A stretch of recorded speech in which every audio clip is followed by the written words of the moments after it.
welcome to today's video. I have Mojo with me.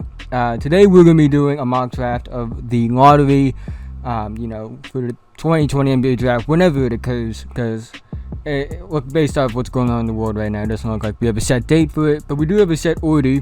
But before we do get into today's video, if you're new, like the NBA, WNBA, high school, college, really like basketball in general, I really think that you would love this channel. So if you aren't already, feel free to like, subscribe, hit the notification bell, notify whenever I release a video. I'm trying to reach 1,000 subscribers by the end of the year, so liking, subscribing, doing all those things would be a big help to me. But let's get right into the video. I'm going to give you the first pick, because they already know who I'm picking first. So if you pick first, it'll change it up a bit. Okay. Low key, that's not fair. We should have done a coin flip or coin toss or something I'm like that. giving you the first pick. Oh, you're giving it to me? Yeah, because they already know who I picked. Because I already released my post lottery one. Yeah. All right. So first pick in the 2020 NBA draft. No trades, right? Fuck. Well, I'm taking Anthony Edwards. Yeah, I'm taking Anthony Edwards. So like everyone else, you're picking that. Yeah, playing it safe. Yeah, I think he's the second best player in this draft behind LaMelo, but LaMelo is basically we're just getting away with D'Angelo Russell, although I do think, personally speaking, I would, just take LaMelo and then, just hope D'Angelo Russell figures it out, because I think LaMelo's ceiling is just a lot higher than D'Angelo Russell's is. Yeah, but you're not thinking about your franchise player, the most important player, Karl Anthony Towns. He'd be pissed if we got rid of D'Lo, his homie, his blood brother. Not his blood brother, but his brother. Nah, I can't do that. And then, and I'll talk about the person I would take, because I'm gonna take him second. But, I just think the one thing that frustrates me with Anthony Edwards is he's 6'5", 225. So he has the size that's not just ideal, but honestly kind of insane for a shooting guard. That's bigger than James Harden. And he just settles for these mid-range jump shots instead of attacking the rim, which just frustrates the hell out of me. It's easily the biggest thing in his game that I think is a flaw. He's a very capable shot maker, but the thing is, sometimes he should just put his head down and drive to the rim. And he doesn't do that all the time, because even though he has a physical advantage against a bunch of college kids, he just doesn't use it. I can think of plenty of prospects in recent memory that don't have those physical gifts that he does, but are just a lot more aggressive. Brandon Ingram comes to mind as a guy who is nowhere close to as physically gifted as Anthony Edwards, but he had a physical mindset. He was going to attack, even though he was really slight when it came to his frame. I just wish that Edwards had a more attacking mentality. But he's really good. I think he's worthy of going first overall. Even though I think there's a consensus top player in this draft, I don't think there's a consensus top pick in this draft. And, I'm not against the idea of taking Anthony Edwards first overall. As it seems to be a popular pick. But moving on to the second pick, we're Golden State. And, I do think they'll trade out of this pick for someone. Who that is, I don't know. But if they keep the pick, I haven't taken Onyeka Okongwu second overall, who is the guy I would take first overall if I was Minnesota, because he just fits perfectly with Fuck no, you're tripping balls. No. He's the best big man in this draft, Yeah, okay. I believe he's the third best player in this draft, and he fits a position in need. Not that Golden State ever really needs a big man. But, you still have Curry. No, I'm talking about, you said that you Minnesota should take him. I think they should. Fuck no. Yeah, they Number should. one? Yeah. They should trade down. He has the potential to be a generational defensive player in my Why would you use him at number one when he could be possibly available at 5 or 6? You trade down. That's the logical thing about it. Yeah, but who would the team at 5 trade up with?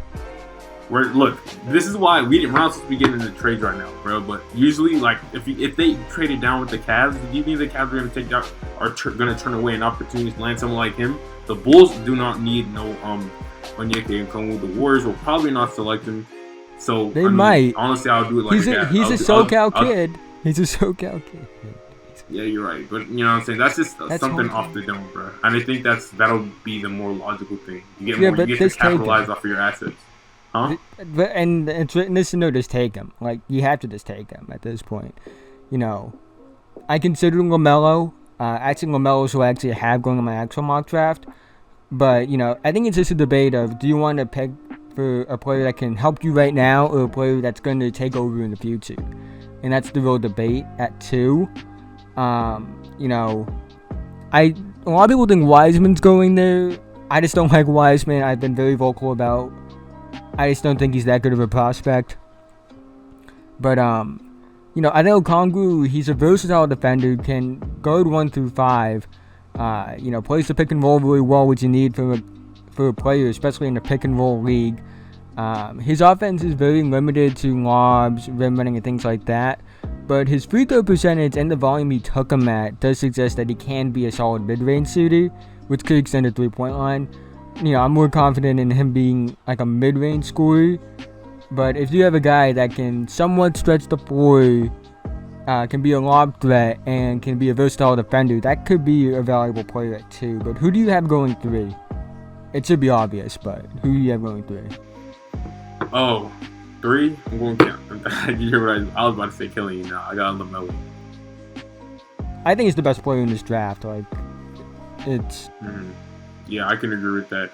Yeah, for me, I think he's like the true on like everyone's big board. I feel like he should be number 1, if not number 1, then number 2 at worst case scenario. But I mean, like when it comes to being someone who's truly worthy of a number 1 talent, who could be like a top 10 player in the NBA one day, who I have the highest hopes for that out of everyone in this draft, it's by far LaMelo, and it's not even close when it comes to top 10 talking to him. You know, I think. Like, people don't realize, like you said, there's this idea going around I think is kind of false about him, and it's this idea that he is a quote-unquote, you know, risky prospect, which I don't think is the case, because anyone that's as generationally gifted of a passer as he is, you know, isn't a high-risk, high-reward, because there's something that is substance there with him that, like, you know, it makes it hard for me to believe he won't find some level of success in the NBA. I think his ceiling is a guy that puts up the Luka Doncic kind of numbers. Do I think that, you know, it will translate to winning? I don't know. I think there's a chance it does. He has a superstar ceiling. I don't know if he'll reach it, considering coaching and things like that. But, you know, he rebounds well. He's a great passer. Isn't an efficient shooter, but I do like the fact that he is a confident shooter. You know, because if he tweaks the shooting for him and he has the confidence, it'll take him a long way. The only thing that, like, scares me about LaMelo is that, like, his free throw percentage is not good. I mean, it's not great at all. I mean, it's cool, but it's not good. Like, yeah, I'm pretty sure, like, Onyeka Okongwu has a similar-ish shooting percentage. I'm not sure what his exact... I should look that up right now. Big O's shooting percentage from the free throw line. Yeah, Big O shot 72, and the man LaMelo shot, like, 73, I think. Yeah. It is a concern, but 72, bro. That's kind of, I don't know, but I mean, I trust in him. Look at Marco Fultz shot. Marco Fultz shot like I think it was like 66% from the free throw line or something like that at Washington.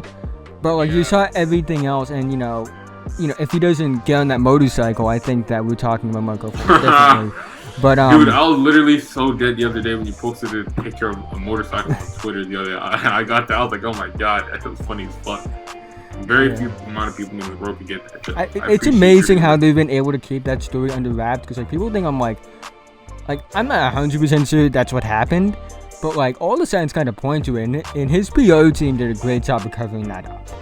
But you know, like Markel Fultz, LaMelo Ball seems to have a good PR team as well. But, you know, I just think that there's too much upside, and there's, like, a higher floor than people think with LaMelo. You know, has a good assist-to-turnover ratio, 2.73, which is really good, considering, like, I think it's, like, 2.1 that's considered a decent assist-to-turnover ratio. And, this is also, and Rebel pointed this out as well when he did his video, you know, there were a lot of times his teammates were just not good enough to finish things that they should be able to, and like he would have averaged more assists like if he was on the better team. But, you know, in Charlotte, what does that mean now? Probably means you're moving on from Terry Rozier, right? Oh, and what do you think about Devontae Graham? I think Devontae Graham will come off the bench, though. He's not efficient enough to be a starter. I feel like they fuck around and try to start them both together. Yeah, I would do that if I were. I would do that because why not? Because Graham can play off ball, which is he's a great shooter. It's gonna be interesting. Dude, their offense would be fast as fuck. That would be, dude. Miles, I can imagine LaMelo throwing blobs to Miles Bridges. They'd be low key one of the like more fun, on the lowest key, one of the more fun teams to watch. Oh, and the thing is, that whole team, you know, they have a bunch of good young players. I don't think get talked about. Miles Bridges, I think, is going to be solid. PJ Washington's really good. If you draft LaMelo, and then you have Devontae Graham, you know, if Malik Monk can prove that what he was doing before he got suspended wasn't because of cocaine, he's solid as a scorer off the bench. And, you know, it's a bright future. It's brighter than people think in Charlotte, and a lot of that has to do with the fact that they jumped up 5 spots in the lottery, though. Yeah. But, we're moving on to the pick that will make or break this mock draft, depending on what one of our peers thinks of it, and that's the Chicago Bulls at 4. And I haven't taken Killian Hayes at 4. You know, I think a lot of them Bulls fans, like, this is like the idea I'm getting around it, is that Bulls fans want Denny Adviar, who I think would be a good pick here as well. I just think Killian Hayes is a better prospect, first of all. And secondly, I just think he fits better with what the Bulls do now. You know, I think Kobe White should be coming off the bench. You know, I think he's a great 6-man. Yeah, like, that's what I think about him as well. I'm like, he's good, but like, he's become like so random. Yeah. But you know who Kobe White reminds me of? Him and Tyrese Maxey literally have like, they're so similar. Him and Tyrese Maxey, it's crazy now I think about it. They like move the exact same. They're like speedy. They have like they're like, they don't have like a deep bag. You know, they're not necessarily the smoothest. I don't think. Well, Maxey, we'll talk about him later because he's definitely getting picked in a lot of ways. Yeah. You know, because you know I'm really high on him. But with Killian Hayes, he kind of reminds me a bit of D'Angelo Russell, but I do think that he's a bit better of a playmaker and a better defender. He's pretty decent. I don't understand that D'Lo shit. I really don't understand that shit. Because he's a great pick and roll player. But they kind of score similarly. But the thing is, you know, I think that Killian will be a better athlete. When it's a better athlete, personally speaking. D'Lo's not a great athlete. One of like the craziest things that I hear about Killian is that he's not a good. That's so stupid to me. He is the athlete. They act like he's slow-footed. He's not slow at all. No. He's above average, if you ask me. Yeah. He's very normal. He's not crazy, but he's very normal. You know, I find it crazy that people think that like he's not one of the 5 best players in this draft. Like I know people that have him like that 8 to 10 range. I'm like, he's. I would argue, I have him 5th personally, but there's a legit argument between the guys between 3 and 5 about what order they can go in, and there's a really good argument for him being the 3rd best player in this draft. But I really like his fit with Zach LaVine because not only Killian's a good scorer, but he's also a really good passer, and you need a good passer next to Zach LaVine. Now, I have my own thoughts on LaVine and his impact and things like that, but, you know, considering he's probably going to stay, and he's on a cheap contract, you know, just try to get guys that can fit next to LaVine, you know, and then hopefully, like, tank for Cade Cunningham next year. That would be the ideal situation. But, that's the ideal situation for the NBA team. Quick question. When is this coming out? I don't know yet. We don't know. Probably either tomorrow or Sunday, because I have work on Saturday, so. Okay. Okay. So, you said you like what's your? I'm dropping a part 2 comparison video, and I found like a great comparison for Killian Hayes. And if my comparison for him, because of how he's also like he has the potential to be very versatile in the NBA. He's a 1 or either a 2, depending on the team. You know what I'm saying? Like if he was picked on the Hawks, he could easily play the 2-guard spot and just be perfectly fine. So in my part 2 of my comparisons video, he would be Drew Holiday if he was left-handed. You know, I would actually go as far as like a Mike Conley even. That is perfectly fine. That's perfectly fine too. That's more I relatable think, because you can like visually see it more because of the left hand, and you can enter more yourself. Defensively, more, has potential, like things like that. Yeah. Or like a more slow-footed De'Aaron Fox, too. Maybe like things like that. Yeah, I don't know about the Fox. Like a slow-footed De'Aaron Fox, because he doesn't have the speed, but his offensive game kind of reminds me of that. I don't see that. I just really like his fit with Chicago, though. I know a lot of Bulls fans, like Rusty, don't like him at 4. I like him at 4, but you're on the clock at 5 now with the Cavs, who are a mess right now. This is kind of hard because it's like I'm picking either Denny or. Oh, you picked Big O already, right? Oh fuck yeah! Okay, good. So. Yeah, I'm picking Denny for sure. Yeah, so with Denny, he's kind of a jack of all trades player to me. He doesn't necessarily do one thing that just stands out to you. Everything he does is just kind of solid, which kind of reminds me of like, remember when Nick Batum was actually good at basketball and wasn't in a wheelchair all the time? It kind of reminds me of that. Like, I think he's gonna have that kind of impact. I don't think it's necessarily similar player, like but impact stat-wise though. Like, yeah. I think Denny. I don't think he's ever gonna be a star. That's for sure for me. But I do think to be a star like 16, 5-5 player for a long time. Yeah. Kind of like he's very versatile. Very versatile. Yeah.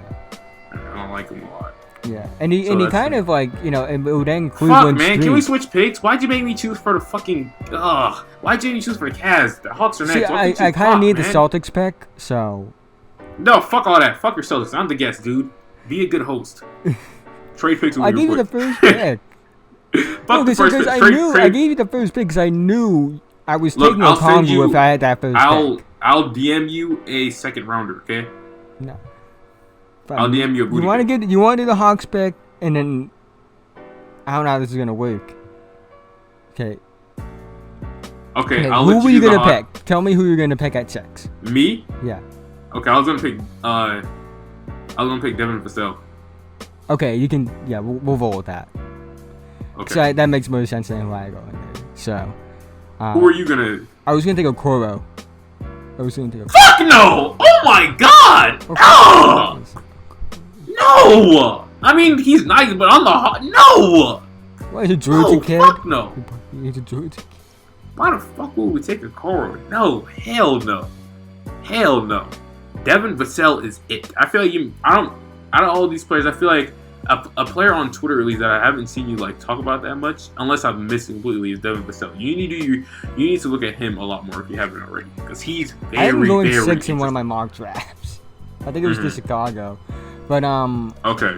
But I think I want to say I have him going like 9 to Washington in my actual mock draft, but I don't mind that pick at all. I think he's a very good player. Florida State could have 2 lottery picks this year, which is rare for them to have. Who? But, we'll talk about who the second guy is later. But you know, with Vassell, you know, he's a solid shot creator. I'll admit I haven't watched the most of him, but he seems like a solid like offensive creator on the Hawks. The Hawks are another team that I could see them trying to trade this pick to get someone more established. But you know, I guess that means. Do you want to pick 7? I don't really think there's anybody out there for 6 like that. Like, no, like great. The only player right now, like everything's constantly changing in the NBA and shit. And I think like someone like Bradley Beal is probably completely off the table because a team like Minnesota, if they wanted to, could make a move. The Warriors could make a move if they wanted to, but I don't know. But I mean, they're gonna trade for Embiid. They're gonna trade. But like, I think if a shooting guard was going to get traded, if the Hawks are gonna make a trade, it would be for someone like Victor Oladipo, whose value isn't like as high as it used to be, but it's still like he's still a good player. The thing is, we like, could use him. there's no real shooting guard in the market outside of like a guy like Oladipo. Like, it looks like Donovan Mitchell's, like, there were rumors because of what happened with him and Gobert that, maybe Bro, he wants so out. fucking lit, bro. But it looks like he's gonna stay now because apparently he's Michael Jordan and look what he's doing in the playoffs. Devin Booker, maybe 2 years ago, I would say, yeah, you could probably trade for him.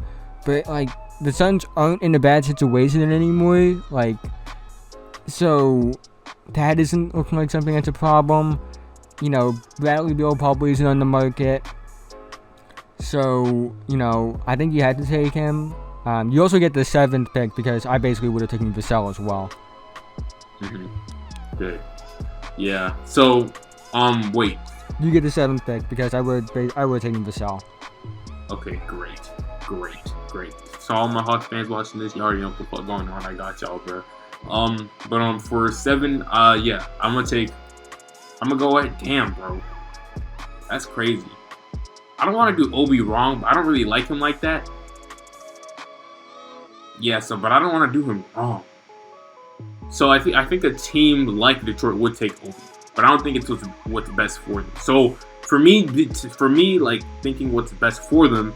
But then again, I ain't gonna lie, if that man Isaac Okoro ends up not being that nice, bro, he's gonna give Detroit fans very, very bad flashbacks of Stanley Johnson. You know what I'm saying? If he doesn't pan out, he gives me those type of vibes. It's very scary. You know what I'm saying? I don't listen to that. Can you see that? I'm pretty sure a lot of Obi Toppin gives you Derek Williams vibes, so we can debate that. Yeah. I don't know. I mean, I don't know. Okay, so want me to give you some guys that are still on the board? Uh-huh. Want me to give you some guys that are probably still on the board? Oh, okay. Fuck. Sorry. No, I don't need that. Tyrese. You're taking Tyrese who? Which one? There's 2. Halliburton. Is there more than one in the lottery? Yeah. There's Maxey and there's Halliburton. Bro, what the fuck? Halliburton, bro. Yeah. I forgot about Maxey. So, Halliburton,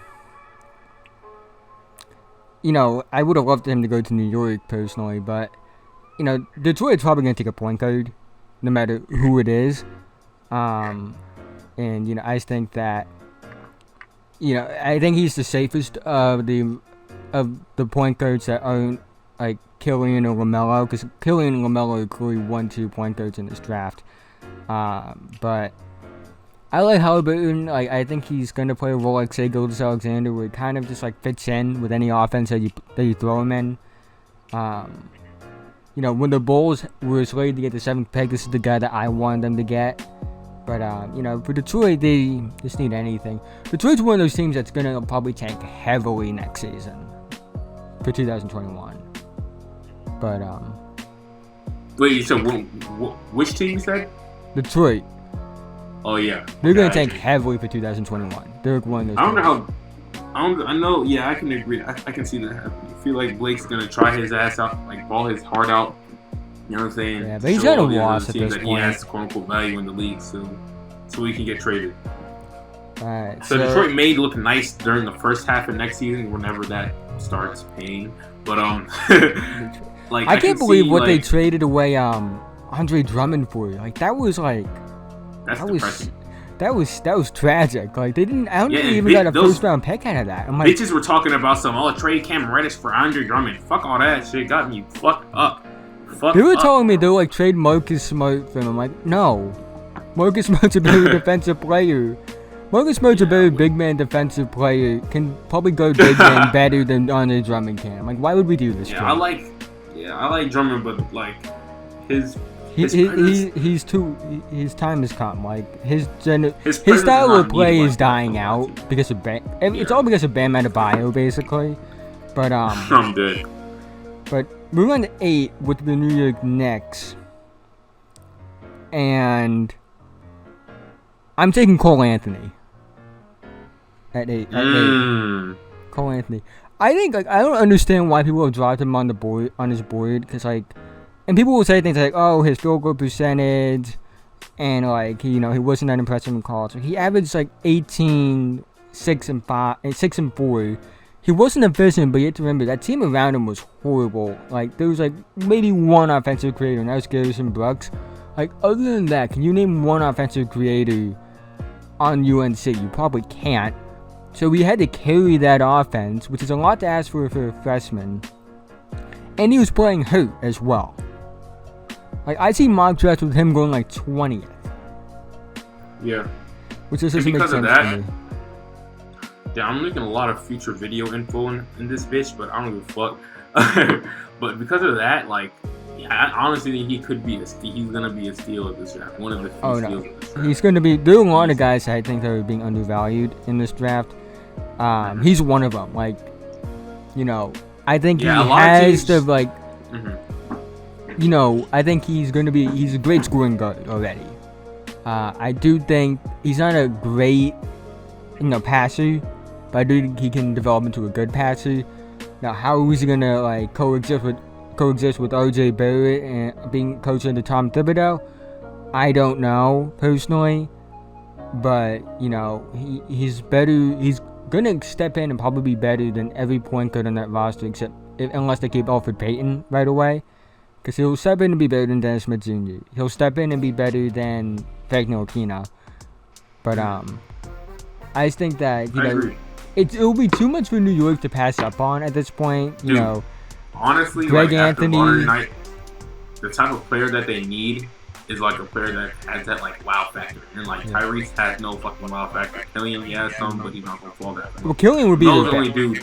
Killian would be perfect next to RJ Barrett because he's not like because Killian doesn't struggle with but television. I don't know. That's too many. Killian won't be on the board. I doubt Killian Killian will be there because if Chicago doesn't take him, I think Detroit's taking Killian.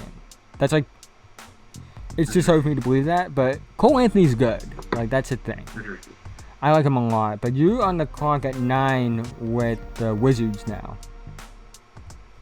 Okay, with the Wizards, is Obi gone? Okay, I'm not taking Obi because what's his name? Rudy Hachimura is on the fucking Obi's gonna fall heavily now. Dude, I'm like, those next few teams, and I'm like, I don't know if any of these teams are gonna take him. Yeah, man. So Obi's not going 9. Sorry. The Wizards are in need of really a 4. Is Isaac gone already? No, he's not. I mean a 3. Is Isaac okay? So Isaac or Coral? Okay. Best perimeter defender in this draft. Reminds me a lot of when Jaylen Brown was coming out of Cal Berkeley, where it's like they're very raw offensively. Now the thing is, going to Washington is not as good of a situation as going to Boston as far as your development goes. So I don't know if he'll ever become like Jaylen Brown levels of offense good, but defensively he's better than Jaylen Brown in my opinion, because I think that defensively he has like OG Anunoby kind of potential defensively. Guys like that, you'll like put him on, the LeBrons, the Paul Georges, the Kawhi Leonards. Like you'll put him on those guys, and he'll more than hold his own. I think that's the kind of player he has a chance to be. I don't know if you watch a lot of football, but kind of like Darrelle Revis, where it's like you kind of put him on the island against the opposing team's best player, and you see if you can lock him down. Like that's the kind of player I think he is. And I do think it's a growing offensive game as well. Yeah, I watch a lot of his footage and also Devin Vassell's footage. And obviously, I think Devin Vassell's like a way better player right now because Devin Vassell's like 20, 21 or something like that, and Isaac's like 19. So Devin's like way more developed and shit. So, but at the end of the day, I still see a lot more potential in what's his name, Isaac, because he's just like naturally bigger and he gets to the rim a lot easier, And I think he reads the game just a little bit better too.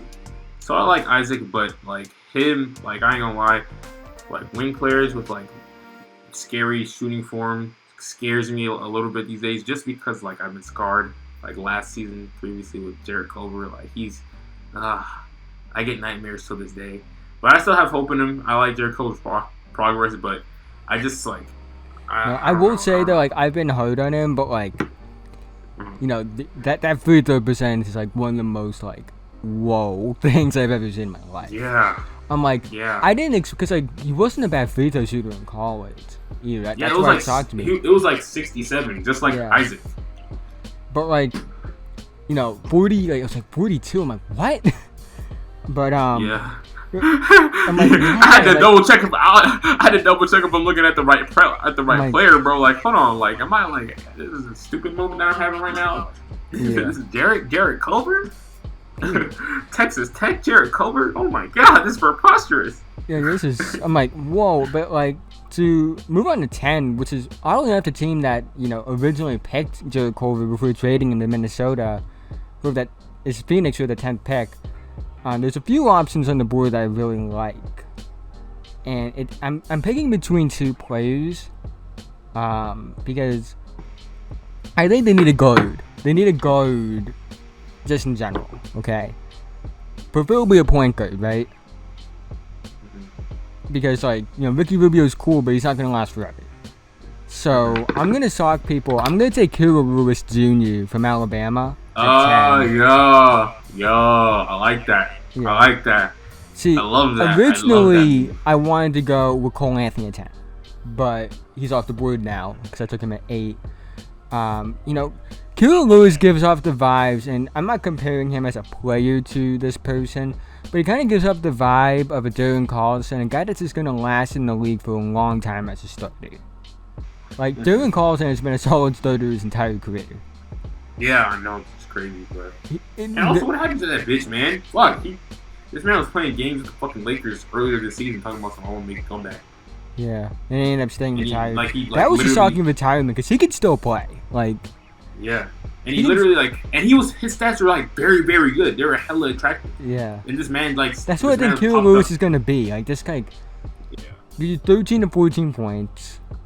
Solid rebounder, probably around, like, 4 to 5 rebounds. And, like, maybe a bit more than 6 assists. Like, that's all you really need for a point guard to play next to Devin Booker. Like, and, Phoenix, like, if you have Kira Lewis, you got... potentially, obviously, because we don't know what's actually going to happen. And then you have Booker, Ayton, Kelly Oubre, Mikal Bridges, Cam Johnson. That's a good young core to have. And I think that they're going to make noise next year, probably, and fight for a playoff spot. But you're on a clock at 11 with the Spurs now. And to review that we're at the top 10, Minnesota is taking Anthony Edwards. Onyeka Okongwu's going to Golden State. LaMelo Ball is going to the Hornets at 3. Killian Hayes is going 4 to the Bulls. Denny Advia is going 5 to the Cavs. Devin Vassell is going 6 to the Hawks. And then we have Tyrese Haliburton going 7 to the Pistons. Cole Anthony going 8 to the Knicks. Isaac Okoro going 9 to the Wizards, and then we have Kira Lewis Jr. going 10 to the Suns, and you're on the clock at 11 with the Spurs. The Spurs are taking James Wiseman. Easy. Yeah, he's falling for him. He's falling for him. I didn't think he would fall out of the top 10 in this most of this, and I don't expect him to fall out of the top 10 in real life either. Now, here's the thing with James Wiseman. I think if he's at 6 on the board, then he's not getting picked in the top 10. Unless it's like... People been lying about his skills. Like, they just been straight up lying. Like, it's kind of hilarious. Like, oh, he has good shooting touch. I'm like, yeah, but I've watched his tape, and, like, literally almost every score is a dump off, a rim run, or, like, catching a lob. Like, that's his offense. Like, that's who he is. Like, he's not Joel Embiid. He's not Karl Anthony Towns. He's not even DeAndre Ayton, in my opinion. Like, he's none of those guys. Like, it's a different level. It's a different level. But, like, he's going to last because, and Zay was telling me about this, he's going to last in the league because of his frame. Like, you can't just teach, like, 7'1", 237 with good rebounding instincts, which is true. He has great rebounding instincts. But, I question his motor. I just think that he's kind of like that past generation of big man. Where it's like... It's kind of like in the NFL, like, you always take the quarterback first, and in this league, the quarterbacks are the guards. You never take, like, a receiver or some shit like that first, or, like, with a high pick if there's a... They have to be a special talent. Unless they're a special talent. And he's not he has a chance to be a good player. Like, I'm not saying that, oh, he's just going to be like Kwame Brown 2.0. Like, I think he has a chance to be a legit player in this league. And a starting center for a long time. I just think that the combination of his skill set being more limited than people will say it is, and having limited amounts of tape on him, and his tape not being that encouraging, that's why I don't have him going that high. But he's literally the biggest mystery in the lottery. Oh yeah, he is. Easily by far. He's like Darius Garland in a way, where it's like there's a limited amount of college tape, but like the idea. But the thing is that like Darius Garland went high because he's a guard that was viewed to fit, and I still think has a chance to be good. But he's a mystery. And I love it. I think with the Spurs' great development staff, LaMarcus Aldridge can mentor him if he's still there, obviously. But I think it could be a good situation. And moving on to 12 with the Kings. Now, when you look at their roster, you can say, oh, they have shooting guards. They have Bojan Bogdanovic. They have Buddy Hield. But apparently, the Kings don't like Buddy Hield. Luke Walton, who should not be a head coach in the NBA, does not like him at all. And I'm wondering if they would move on from Buddy Hield, because he is older than people think. He's like 27 or 28 years. That is crazy as fuck to me. He's older than Andre Drummond, I think. That's insane. He's old. Like, how old is Greg Monroe? Is he older than Greg Monroe? Please say no. I think he's him and Brogdon are like old enough to be drafted in like 2010 or 2011. But God damn. Yeah, so like I wonder if they will move on from him, like try to trade him. And that's an option, there's an option. I'm really tempted to give him Precious Achiuwa, but they have Marvin Bagley. They drafted him high. They invested a lot in him. Like, we had to see what he is when he's healthy. So I wouldn't go with him, because I think it would just take away from Bagley's development. And considering that there's a chance that you get rid of Buddy Hield, why not get another shooting guard? A shooting guard that would form a Kentucky backcourt. So I'm going with Tyrese Maxey at 12. To, shooting guard, not more of a combo guard than a pure shooting guard than anything. But the thing is, De'Aaron Fox is a good defender. And Tyrese Maxey has a chance to be a good defender. He showed a lot of good signs from me in high school and college. And he kind of prides himself off defense as well. So that could be a good defensive backcourt. Now, how does that fit with Fox? Because they're kind of similarly built, but I do think that Maxey has a bit more of a frame to him than Fox does. Fox is kind of lanky, whereas Maxey's more built. He's 6'3", 198, which is really good size for a smaller shooting guard. I think you have to look at his shooting splits and take him with a grain of salt, because he was playing an off-ball role a lot at Kentucky, and he just wasn't used to it because he was an on-ball player all his life, and all of a sudden he's playing off-ball. I think if he adjusts a bit and kind of can split ball carrying duties with De'Aaron Fox, I think it could work.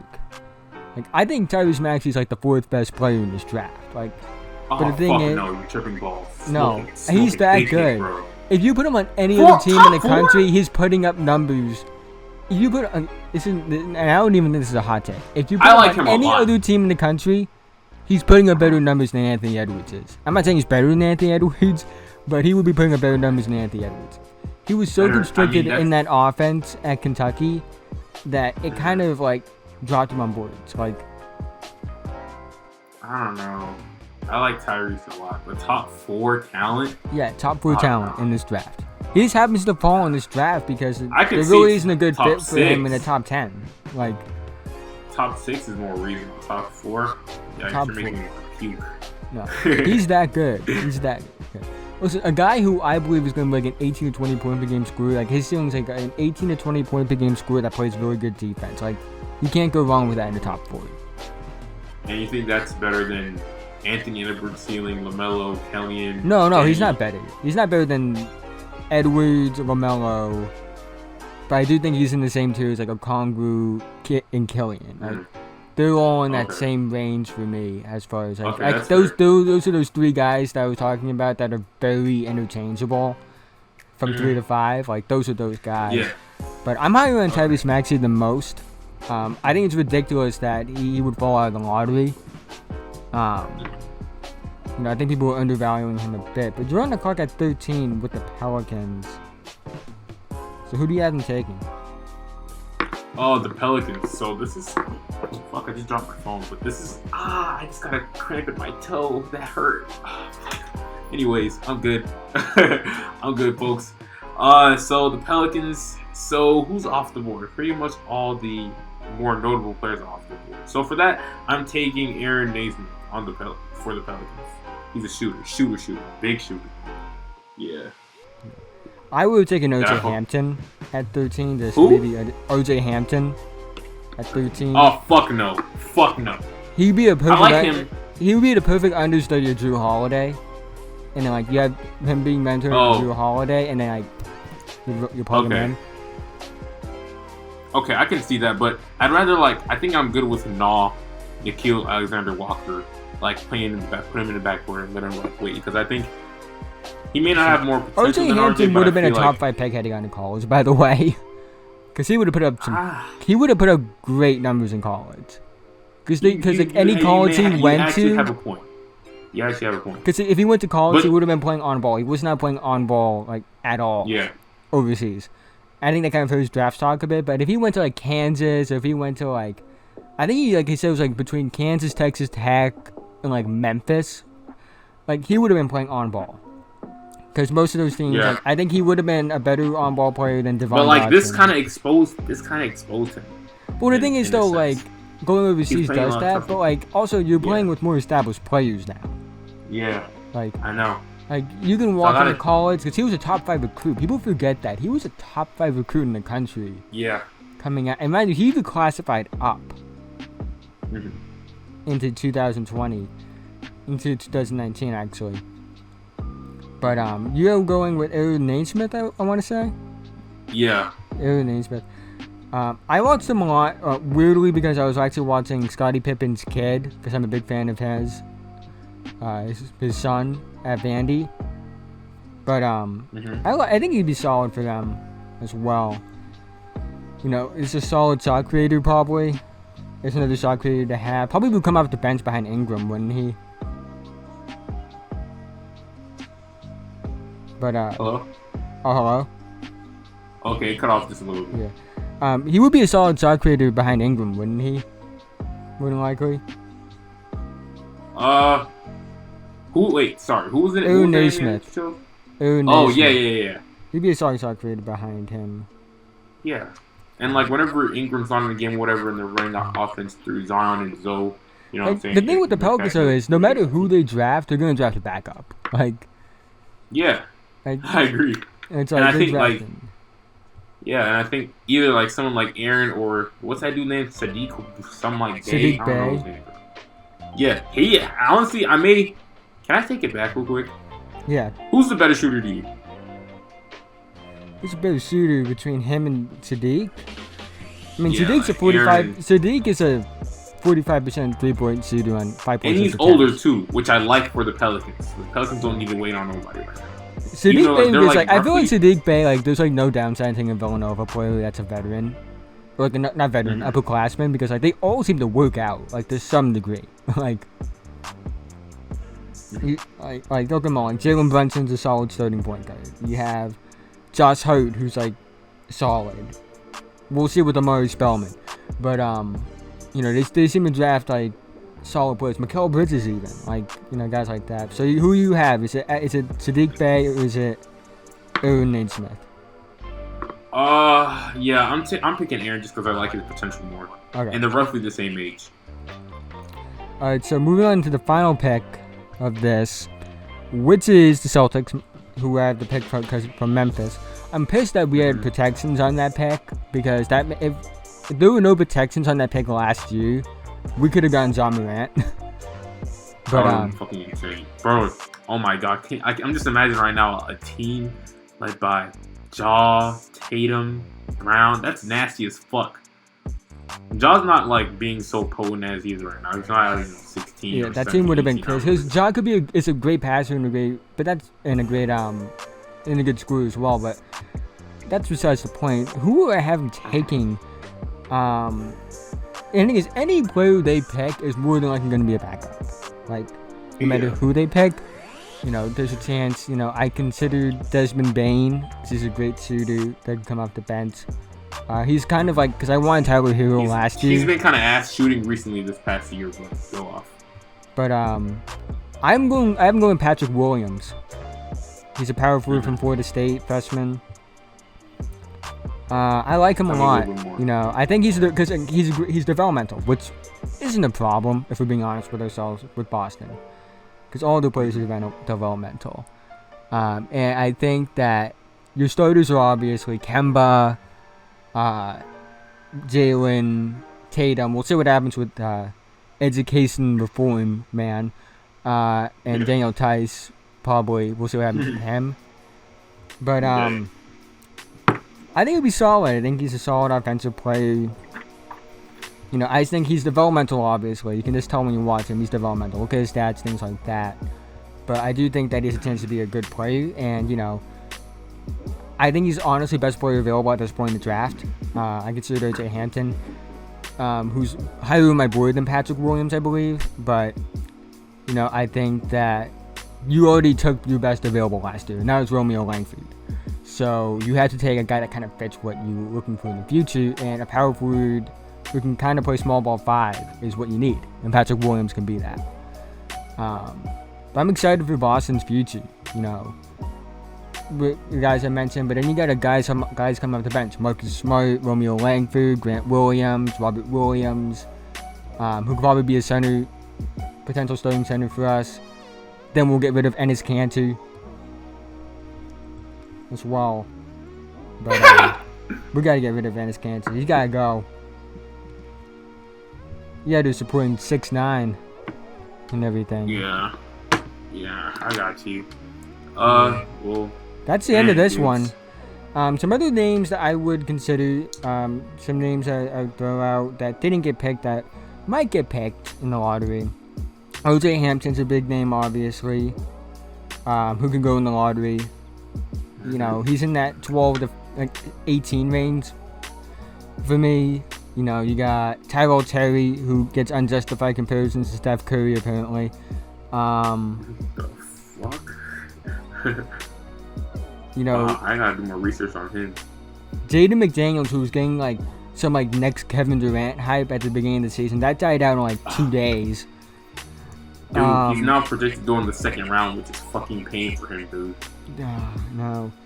I think he could go. I want to see him or O.J. Hampton, because it's unlikely O.J. Hampton will fall this far, but the same logic applies for both O.J. Hampton and Jaden McDaniels, and that I want him to go to Toronto.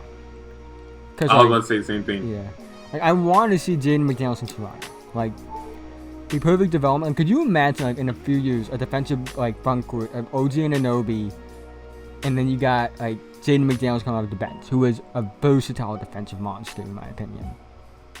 Yeah. Yeah, dude, that'll be insane. I agree with that. Other names that we could consider: Desmond Bane, obviously. Lowski. That's his name, right? How do you spell it? How do you? Lowski. Aleski. I don't know how to say his name, bro. What's his name? Alexis. I call him Poku.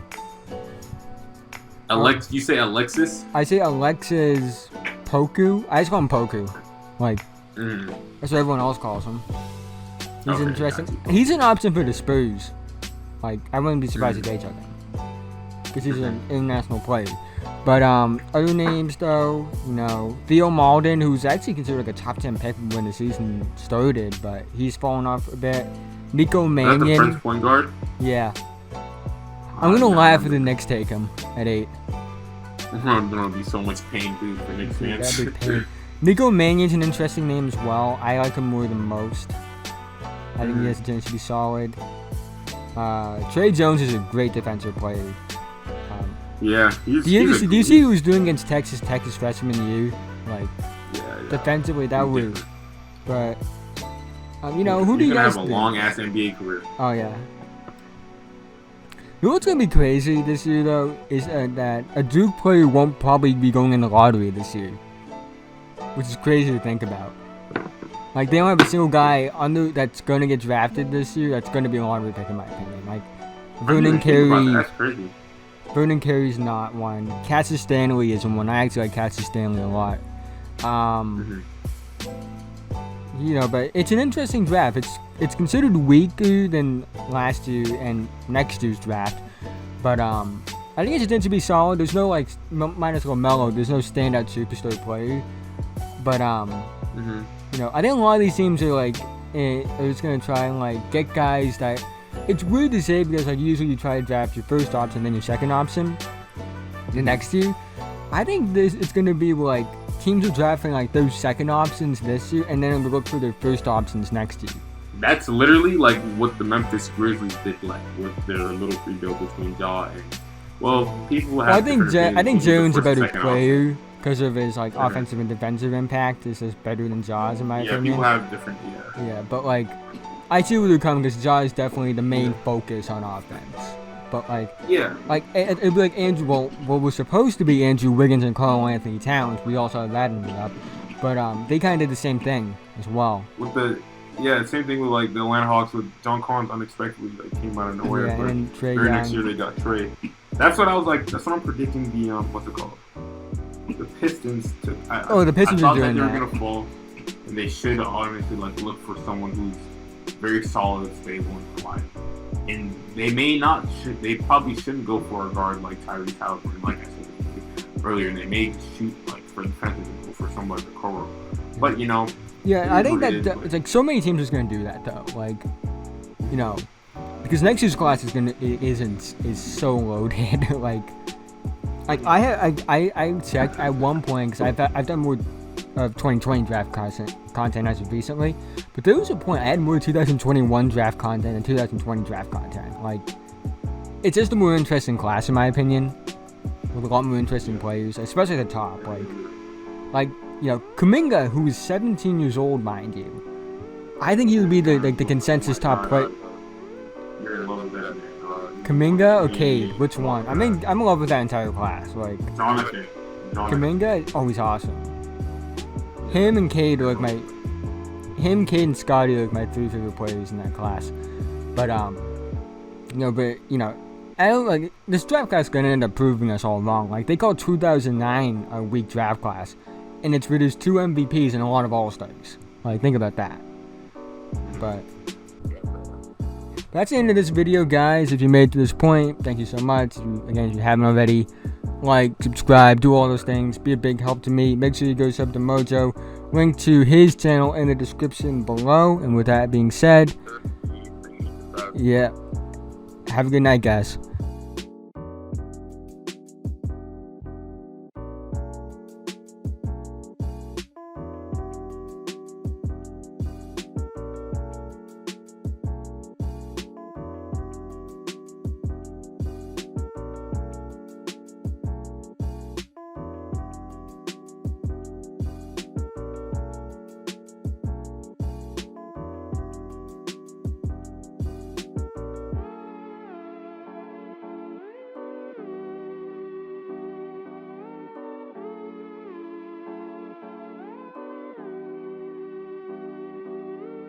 If you made it to this point in the video, thank you so much. It means so much to me, guys. You guys don't understand.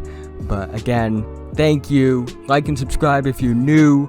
Feel free to leave feedback in the comment section below. And I'll see you guys in the next video.